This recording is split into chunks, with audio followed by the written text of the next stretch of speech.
Waspada, ada pemerintah bayangan yang jadi musuh dalam selimut dan gak suka birokrasi Indonesia kuat, ucap Menteri Pertahanan. Hah? Siapa? Mas Gibran, siapa pemerintah bayangan itu? Apakah Pak Jokowi? Ataukah Mas Gibran sendiri? Menurut kalian para netizen, siapa yang disebut oleh Menteri Pertahanan tersebut? Pemerintah bayangan, musuh dalam selimut. Apa Pak Jokowi ya? Soalnya banyak masyarakat yang datang ke Solo mengadu ke Pak Jokowi tentang program pemerintah, tentang keluh kesah rakyat. Terus Pak Jokowi juga mau keliling ke seluruh Indonesia. Apakah itu yang disebut pemerintah bayangan, musuh dalam selimut? Atau siapa ya? Pak Presiden Prabowo kira-kira siapa musuh dalam selimut itu? Mas Gibran siapa musuh dalam selimut itu? Pemerintah bayangan katanya. Kalau pemerintah bayangan itu artinya pejabat-pejabat atau orang-orang yang memang dapat gaji dan fasilitas dari pemerintah. Itu namanya pemerintah bayangan. Kalau dia tidak punya gaji, fasilitas dari negara, masa pemerintah bayangan? Nggak mungkin kan? Ayo coba tebak siapa yang disebut pemerintah bayangan musuh dalam selimut itu. Coba di komen. Kalau Mas Gibran mau komen, komen ya. Nggak apa-apa. Tidak terima ditangkap oleh Kejagung atas kasus korupsi dana MBG yang menjeratnya. Ex-Wakil Kepala BGN Sony Sanjaya siap menjadi justice kolaborator yang akan bekerja sama dengan penegak hukum untuk membongkar nama-nama besar di balik kasus korupsi dana MBG. Nah, ini dia yang kita tunggu-tunggu ya. Yang kita tunggu adalah orang-orang besar atau dalang utama di balik korupsi tata kelola proyek MBG. Nah, semoga saja setelah nanti si Sony Sanjaya mengungkapkan siapa-siapa saja orang besar yang berada di balik layar, semoga saja mereka tidak kebal hukum ya. Saat ini sebetulnya saya sedih. Saya tidak bisa tutupi bahwa saya dalam keadaan sedih. Karena saya terpaksa mengganti orang-orang yang sebenarnya saya sayangi. Orang yang saya percaya. Mengganti mereka itu tidak ringan bagi saya. Bagian ini suatu program yang sangat-sangat penting bagi bangsa dan negara. Menyangkut rakyat kita yang sedang perlu bantuan. Saya tidak mau uang rakyat dicuri. Kalau Bapak Presiden Prabowo tidak ingin uang rakyat dicuri, ditutup program MBG-nya Pak, ditutup. Walaupun Bapak sudah mengganti Kepala Badan Gizi Nasional, tetap aja Pak, potensi korupsinya masih ada. Hah? Korupsi tidak hanya di tataran, di jajaran Kepala Badan Gizi Nasional. Tapi di bawah juga. SPPG, pejabat-pejabat di bawah. Itu banyak Pak.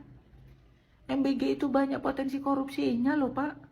Dapur-dapur itu banyak udah. Kalau memang Bapak nggak mau uang rakyat dikorupsi, dah tutup aja program MBG-nya. Tutup, dan tutup. Kalian setuju MBG ditutup? Saya setuju. Kita tidak mau rakyat kita terus-menerus hidup dalam kemiskinan. Kita tidak mau terus-menerus menderita. Kita harus Pelan-pelan Pak. Bapak tadi mencicipi MBG. Tuh kan, saya kan sudah pernah bilang, boleh mencicipi MBG, tapi jangan terlalu banyak. Kalau terlalu banyak makan MBG, ya begini jadinya Pak.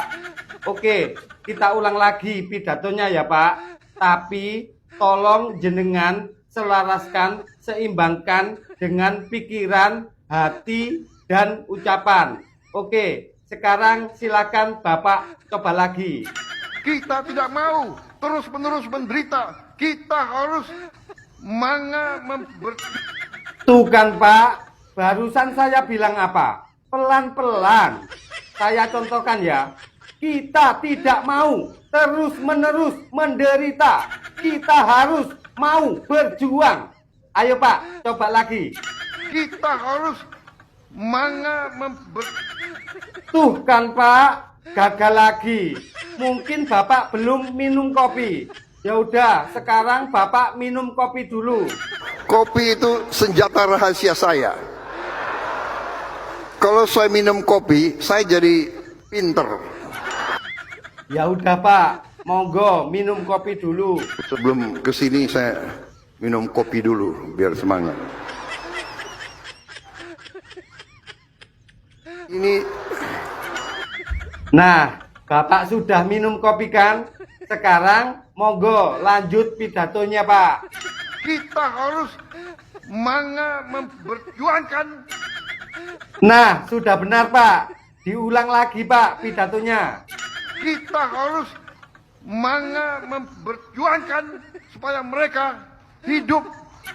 Nah, sudah benar Pak. Bagus Pak. Bapak ingin pidatonya semakin lancar lagi. Saya punya pendapat Pak. Kalau Bapak ingin pidatonya semakin lancar lagi, mulai sekarang Bapak kurangi hobi pidatonya. Bapak mau menerima pendapat saya? Brengsek. Dan kalau mereka nggak mau beli, ya nggak apa-apa. Biar aja itu di bawah tanah untuk cucu kita nanti. Masa sih Pak? Ucapan Bapak sama seperti ini.